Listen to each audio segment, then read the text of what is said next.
اب نعت کے بعد میں افتتاحی تقریر کے لیے گزارش گزار ہوں حجت الاسلام والمسلمین عالی جناب مولانا پروفیسر طیب رضا نقوی صاحب، چیئرمین شعبہ دینیات شیعہ و سرپرست علی سوسائٹی علی گڑھ مسلم یونیورسٹی کی خدمت میں کہ تشریف لائیں اور افتتاحی تقریر پیش فرمائیں۔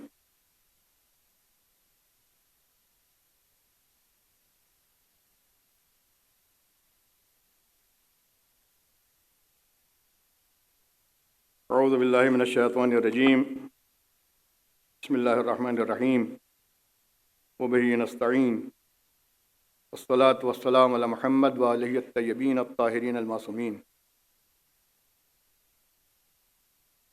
اس افتتاحی تقریر اور استقبالی جملوں میں سب سے پہلے یونیورسٹی کے کرم فرما پروفیسر وائس چانسلر جناب محترم عزت مآب محمد گلریز صاحب، مہمان خصوصی professor Abbas Ali Mehdi Sahab, former vice chancellor Era university, head of the department of biochemistry KGMU Lucknow, وبعدہ مہمان اعزازی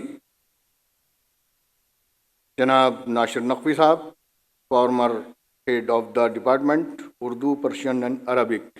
یہ اعزازات ہیں آپ کے، یعنی تینوں ڈپارٹمنٹ سے آپ کا تعلق رہا ہے، اور سربراہی کے عنوان سے پنجاب یونیورسٹی پٹیالہ پنجاب۔ مہمان مقرر جناب احمد حبیب صاحب،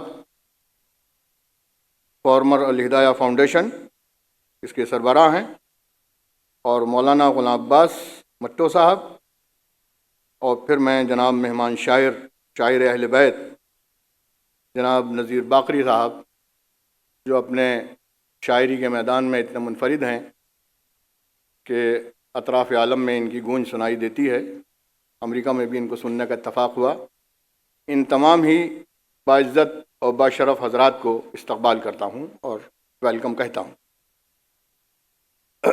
امیر المومنین کی جو حیات طیبہ ہے، اگر ہم اجمالی طور پر اس کا جائزہ لیں، 63 سالہ زندگی ہے، اور اس میں وہ خاموش زندگی بھی کہی جاتی ہے آپ کی،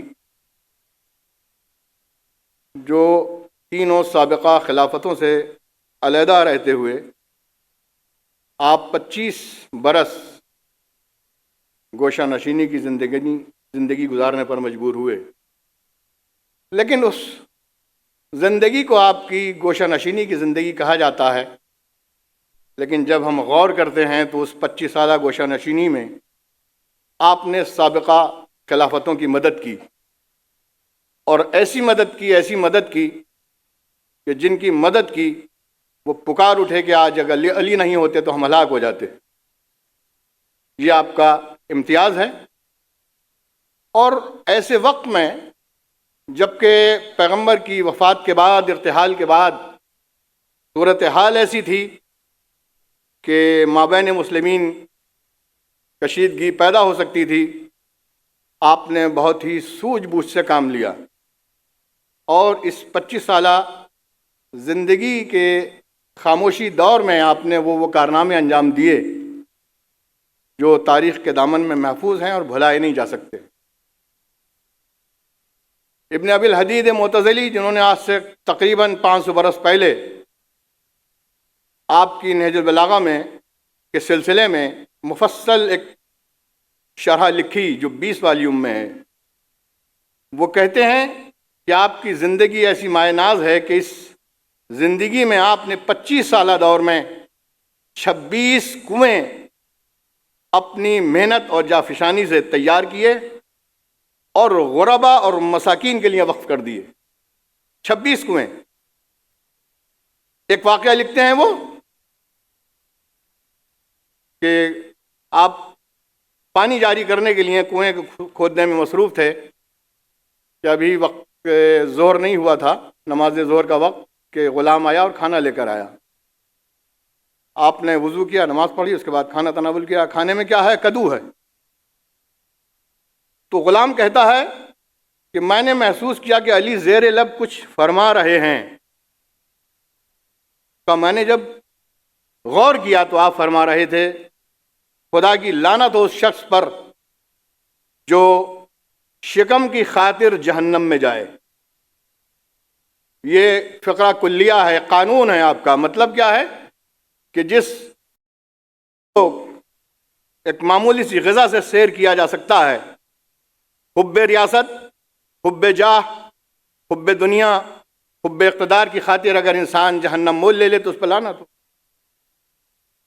اور اسی آپ کی مکمل زندگی کے لیے جب ہم غور کرتے ہیں تو بڑے بڑے حکماء اور بڑے بڑے دانشوروں نے لکھا کہ کسی ایک ذات کے اندر ایک صفت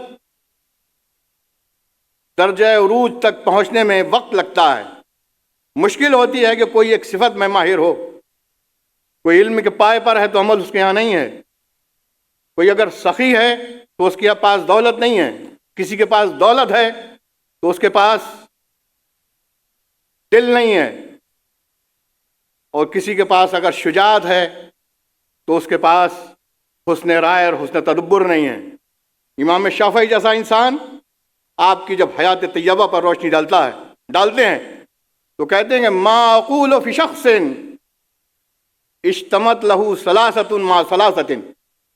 میں ایسی ذات کے بارے میں، ایسی ذات سے مراد کبھی ایسا ہوتا ہے کہ جب بہت ہی عظیم ذات ذہن میں ہوتی ہے تو نام نہ لے کر یوں ہی کہا جاتا ہے، جیسے الف لام میم ذالک الکتاب، یہ وہ عظیم کتاب ہے. ما اقول فی شخص، امام شافعی فرماتے ہیں ما اقول فی شخص، میں ایسی ذات کے لیے، یہاں بریکٹ میں ہے یعنی ذات علی بن ابی طالب، میں ایسی ذات کے لیے کیا کہہ سکتا ہوں؟ اشتمت لہو ثلاثۃ مع ثلاثۃ، جس کی ذات میں تین صفتیں تین ضدوں کے ساتھ جمع ہو گئی ہیں. تین صفتیں تین ضدوں کے ساتھ جمع ہو گئی ہیں. اور پھر ان کا چیلنج ہے یہ لا یجتمعن قط لأحد فی بنی آدم. اور یہ وہ صفات ہیں کہ بنی آدم میں کسی میں یکجا نظر نہیں آتی. تین صفتیں تین اپنی ضدوں کے ساتھ. وہ کیا ہے؟ فرماتے ہیں الجود و مال فقر، ناداری اور مفلسی کے ساتھ سخاوت ہے. والشجاعت مع الرائے، اور شجاعت و بہادری کے ساتھ حسن تدبر اور حسن رائے ہے. والعلم مع العمل، علم کے ساتھ عمل بھی جمع ہو گیا ہے. مطلب یہ ہے کہ جو شجاع ہوتا ہے وہ اس کے ہاں غور و فکر کرنے کی صلاحیت کم ہوتی ہے. جو خود ہی محتاج ہوگا، جو خود ہی نان شبینہ کے لیے پریشان ہوگا، اس کو سوچنے سمجھنے کی صلاحیت نہیں ہوگی کہ میں کسی کی مدد بھی کروں. کہ ذات علی ہمیں ایسی نظر آتی ہے کہ خود فقر و تنگ دستی میں گزارنا پسند کرتے ہیں، لیکن جو دن بھر کی مزدوری ہے اس میں سے فقراء کے لیے اس کا حق نکال دیتے ہیں. اور یہ ہم نے آپ ہی کی زندگی میں دیکھا کہ جب آپ کا دور حکومت آیا اور دور اقتدار آیا تو شام کے وقت میں بیت المال کا حساب کر کے جو مستحقین ہوتے تھے ان تک پہنچا کر ان کا حق بیت المال میں جھاڑو دی جاتی تھی، صفائی کی جاتی تھی. تو لوگوں نے کہا کہ آپ اتنے فکر مند کیوں ہوتے ہیں مال بیت المال کے سلسلے میں؟ تو آپ نے فرمایا تمہیں معلوم نہیں ہے کہ اللہ کے رسول کے ساتھ ایک بار ایسا اتفاق ہوا کہ کچھ لوگ آئے اور آپ کو بڑا فکر مند دیکھا، اور کچھ دیر بعد جب آئے تو دیکھا آپ حشاش بشاش تھے. تو لوگوں نے پوچھا کہ اللہ کے رسول ابھی ہم آئے تھے تو آپ بڑے فکر مند تھے، اور ہم آئے ہیں تو آپ حشاش و بشاش ہیں. کہا کہ چند اشرفیاں بیت المال کے مال میں تھیں جو مستحقین تک نہیں پہنچی تھیں. میں اس فکر میں غرق تھا کہ کہیں ایسا نہ ہو کہ مستحقین تک ان کا مال پہنچنے سے قبل میری روح پرواز کر جائے. اور میں اپنے اس بیان کو ختم کرتے ہوئے، ایک فارسی شاعر نے کہا ہے ظفر تابہ قدم ہر کجا کے میں نگرم. میں اس ذات علی پر جب بھی نظر کرتا ہوں سر سے قدم تک، سر سے پیر تک، ظفر تابہ قدم ہر کجا کے میں نگرم، کرشمہ دامن دل می کشت کے جائیں جاز. یعنی آپ کی زندگی کا ہر گوشہ، ہر پہلو، ہر واقعہ میں جب دیکھتا ہوں آپ کو شجاعت میں دیکھتا ہوں تو شجاعت کہتی کہ یہی کمال ہے. ناداری کو دیکھتا ہوں تو ناداری کے ساتھ سخاوت کمال ہے. علم کو دیکھتا ہوں تو علم کے ساتھ عمل کمال ہے. اور اس چیز کو اب مجھے نہیں معلوم دو بھائیوں میں سے کسی ایک کا شعر ہے جنہوں نے تاریخ علم و ادب میں تاریخ رقم کی ہے، وہ معصوم رضا راہی اور مونس رضا صاحب، ان دو بھائیوں میں سے ہے۔